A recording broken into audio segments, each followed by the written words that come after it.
Ok, bon, nous sommes à la fin de notre troisième séance qui était, il était question de travailler sur le module authentification que nous viendrons faire des modifications plus tard.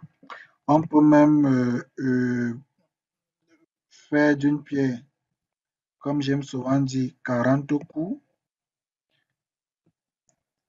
c'est-à-dire, puisque je vous ai dit à la première connexion, le gars va créer son mot de passe et ce code sera modifié dans les, à la prochaine séance. Donc, je dis confirme. Donc, là-bas, on va juste dire confirmer votre mot de passe. Voilà. Mhm.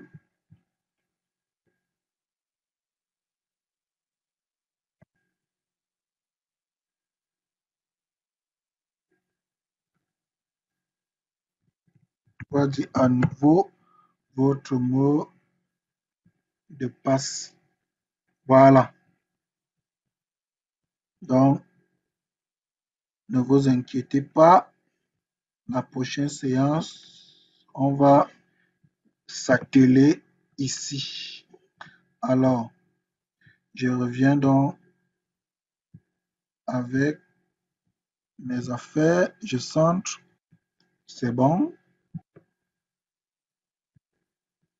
Voilà, c'est à centrer. Maintenant, vous allez constater que nous allons utiliser le champ disposition où nous allons faire apparaître quelqu'un quand il faut et le faire disparaître. Donc, le champ disposition sera entre ces trois-ci. Bon, je peux aussi ajouter, enfin, tous même. Je fais clic droit, refactoring. Hmm. Le deal est quoi? Que je sélectionne les champs à mettre dans à refactorer. Refactorer signifie que je mets dans un autre champ, comme je peux mettre dans un super champ.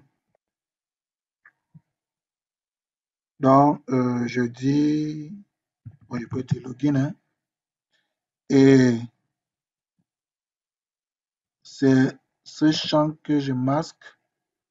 Je vais aussi masquer ça.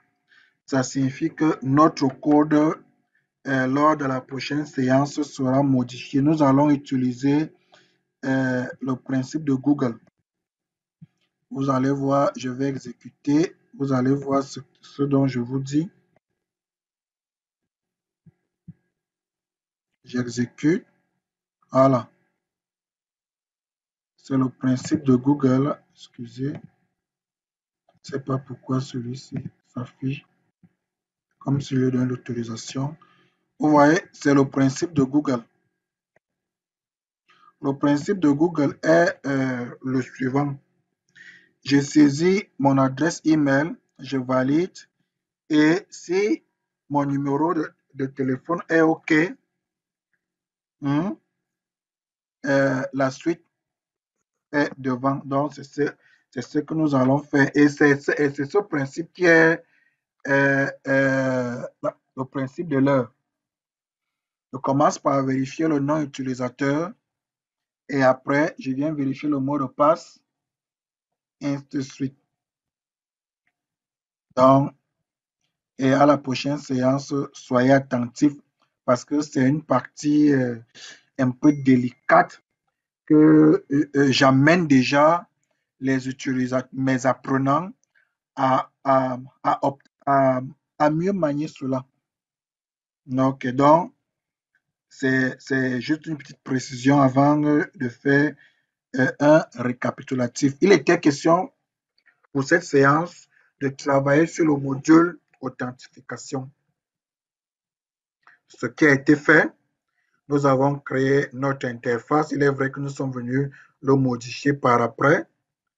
Hein. Nous avons écrit les codes pour vérifier si quelque chose a été saisi, et ainsi de suite, jusqu'à ce que nous avons pu récupérer les informations test. Après, nous sommes venus créer la fiche d'enregistrement d'un établissement, laquelle fiche nous a permis de gérer 3 fichiers au même moment de données: école, responsable et connexion. Et vous l'avez vu,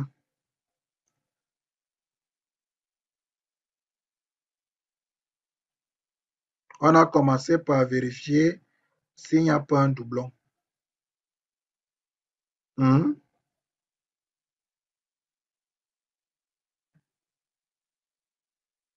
On a commencé par vérifier s'il n'y a pas un doublon. Là, ça peut poser problème.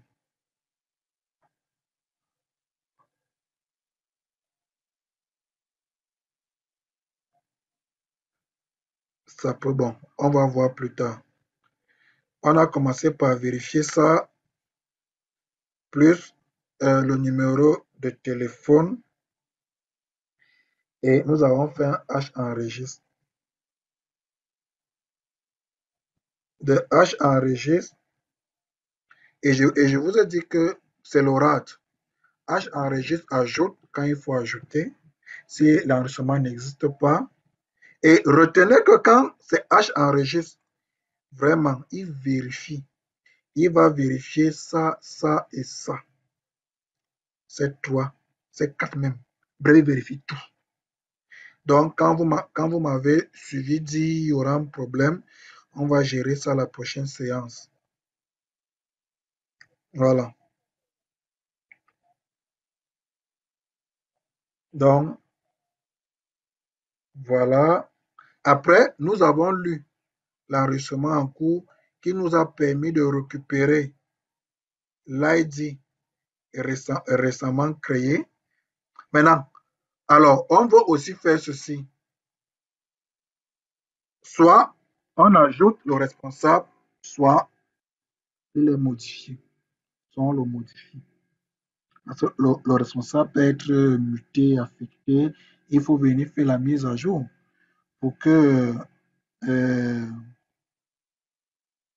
ce qui en est, on le check. Donc, prochainement, on va toujours continuer ici. C'est-à-dire, je pouvais, j'ai dit si pas H trouve, n'est-ce pas?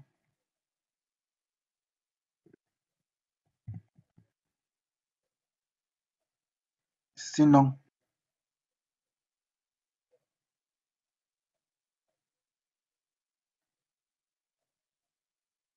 oui, ça va, c'est bon.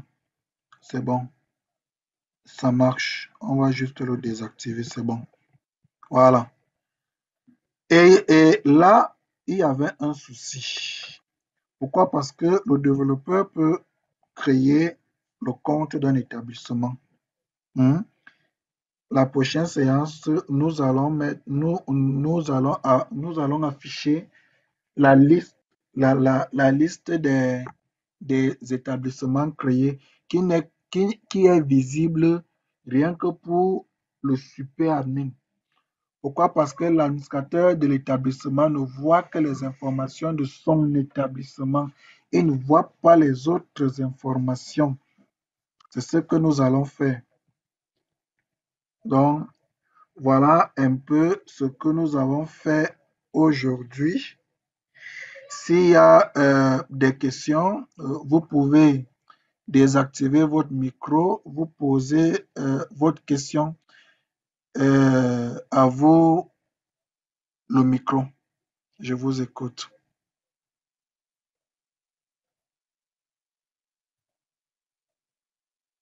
Allô? Allô, vous avez la parole.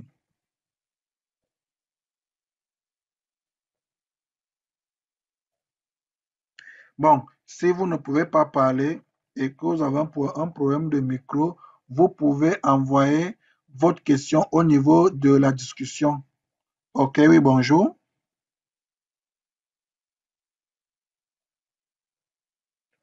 Tu peux, tu peux poser ta question.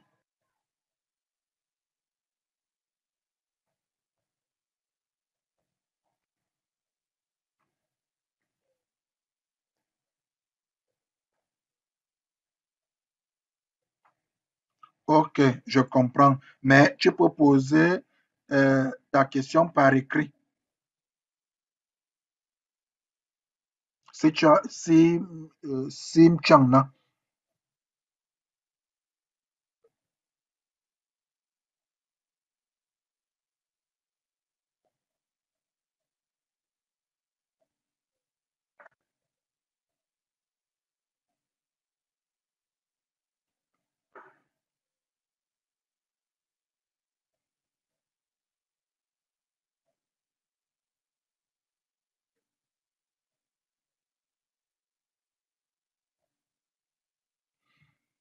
Ok, ton souci, c'est au niveau des ancrages et fonctions là.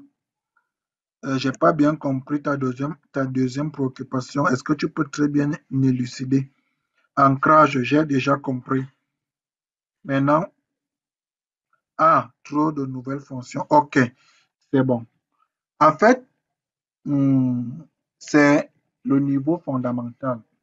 Beaucoup disent maîtriser le W langage. Beaucoup disent avoir les notions fondamentales. Au fond, ils n'en ont pas. Voici un truc très simple.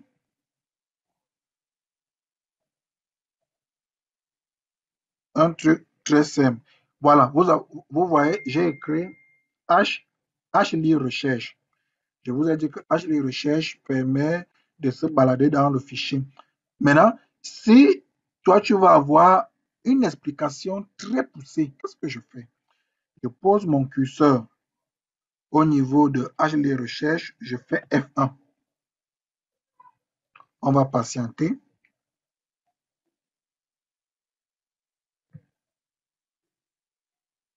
Voilà. Vous voyez, on vous t'a dit, on te donne comment tu commences par voir que la fonction HLI recherche est compatible à tout sauf WebDev côté code navigateur. Pourquoi? Toutes les fonctions commençant par H, hmm, ce sont des fonctions liées au serveur. H, c'est HFSQL. Donc, quand tu vois HLI, c'est les fonctions serveur. HTrove, fonction serveur. Vous m'avez vu écrit HError, fonction serveur. HEnregie, donc toute fonction, je peux même écrire ça ici en commentaire, toute fonction qui commence par HXX, non, XX1, ce sont des fonctions serveur. Maintenant, tu verras aussi que certaines fonctions vont commencer par F. Ce sont des fonctions de fichiers externes, c'est-à-dire fichiers texte, fichiers point ODT, bref, sont des fichiers externes, ainsi de suite. La fonction écran vers fichier, eux-mêmes ils ont commenté, disent lecture des informations saisies. Pourquoi écran vers fichier? Parce que quand je fais un clic droit description, je m'en vais dans liaison, c'est lié. C'est ce qu'on appelle, tu entends souvent, data binding. Quand quelqu'un va te dire, est-ce que tu as fait du data binding? Il va te dire, est-ce que tu as lié hein, ton champ à la rubrique du fichier? Hmm. Tu m'as aussi vu faire du drag and drop. C'est toujours la même chose. C'est lié automatiquement. Quand je fais du drag and drop, c'est-à-dire du prendre, hein, du glisser-déposer. Voilà, du glisser-déposer. Donc, ces nouvelles fonctions, je viens ici. Tu vois, on nous dit ce que cette fonction fait. Hein? On nous donne même des exemples. Hmm. Et tu peux m'aller à des exemples supplémentaires. J'espère que tu vois l'écran. Oui, oui, oui, tu vois. Voici des exemples supplémentaires. Net comme je faisais. Maintenant, tu m'as vu ne pas mettre vrai. Pourquoi? Parce qu'en version 23, on peut aussi dire, on peut mettre déjà 6 pas. Mais quand je dis 6 pas, c'est la même chose de si H trouve égal faux. OK? Voilà. Pareil aussi. Hein? Ça, c'est quand nous voulons faire des suppositions en cascade. C'est-à-dire, tant que H trouve. Je pourrais aussi dire, tant que H trouve. Moi, je continue. Là, il sait que maintenant, je pourrais dire si pas. Tant que pas H trouve. Hmm? Sinon, voilà. Ça, c'est des suppressions en rafale. Oui, voilà, même chose. Donc, oui,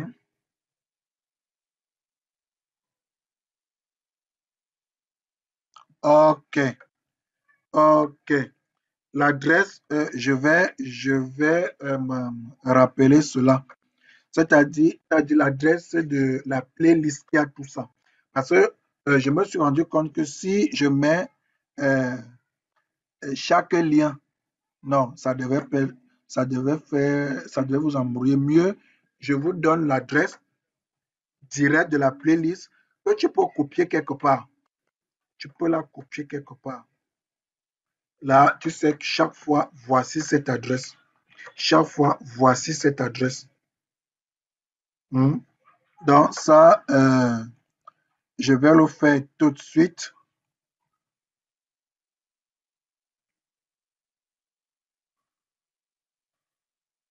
Justement, F1, c'est pour l'aide. Ça dit quoi? Je me place sur H, par exemple, je prends un exemple, hein. Je me place sur H, les recherches, je fais F1. Et ici, c'est là maintenant, donc, tu as l'explication ciblée, à peu près comme tu as vu. Donc, c'est-à-dire chaque fois que tu écris une petite fonction, tu fais, tu vois F1, tu dis en cours, voici ce qu'on a vu, fais F1. Et je peux déjà t'exhorter, attendez, je peux déjà t'exhorter à commencer par lire les anciens, le premier cours, parce que je me rends compte que tu ne l'as pas encore fait. Le voici, le premier cours. Et je vais donc t'envoyer directement l'adresse. Tu vois, parce que ici, vous voyez, c'est classé. Séance 1-1, 1-2, 1-3, 1-4. Donc, ça signifie que cette séance, c'est la séance 2, pas la séance 3.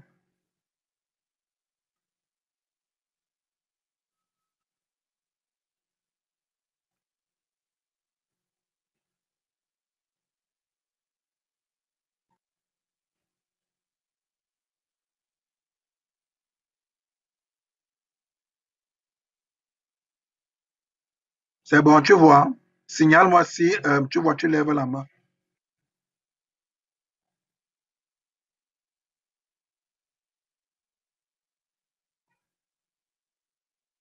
Voilà, c'est bon. Donc, en fait, c'est la séance 2. Donc, c'est la séance 2 et non la séance 3. Donc, ces cours sont déjà disponibles. Il faut vraiment, je t'exhorte à les suivre, à reprendre. Vraiment, si tu veux être au top et mieux maîtriser, c'est la solution. OK?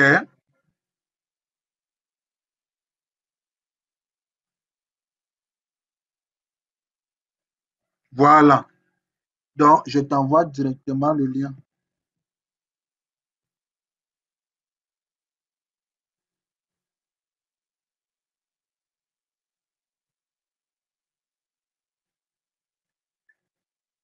Je t'ai envoyé le lien. C'est ce lien que tu vas toujours, euh, c'est ce lien que tu vas toujours consulter à chaque fois que je dis que le cours est déjà disponible.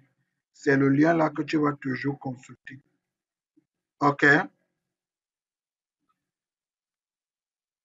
Donc, voilà, voilà un peu hmm, ce qui en est. Voilà. Donc, commence par ça pour que tu sois synchrone. Parce que comment je sais quand les apprenants n'ont pas lu le cours? Ça, je le sais.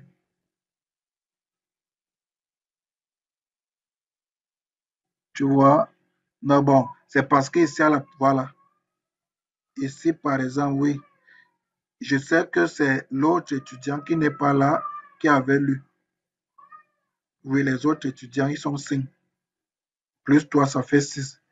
Les autres, j'avais mis en public parce que c'était la première séance. De temps en temps, je mets en public pour mettre un peu de sucre à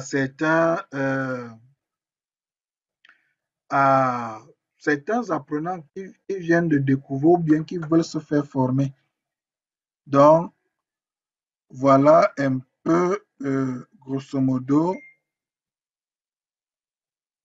ce qui en est. Donc, sur ce, nous disons bonne soirée, tout en espérant que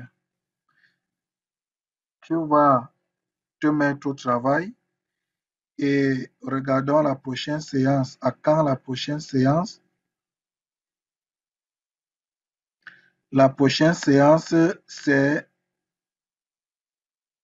le 18. Je pense que cette séance sera décalée parce que le 18, même 18 là, j'ai cours à Subtic. Donc, cette séance sera bon. Du moins, je vais soit mettre ça plus tôt ou l'annuler carrément pour faire après. Étant donné que nous avons déjà une séance que nous devons rattraper. OK? Voilà. OK. Merci. Bon, bonne journée.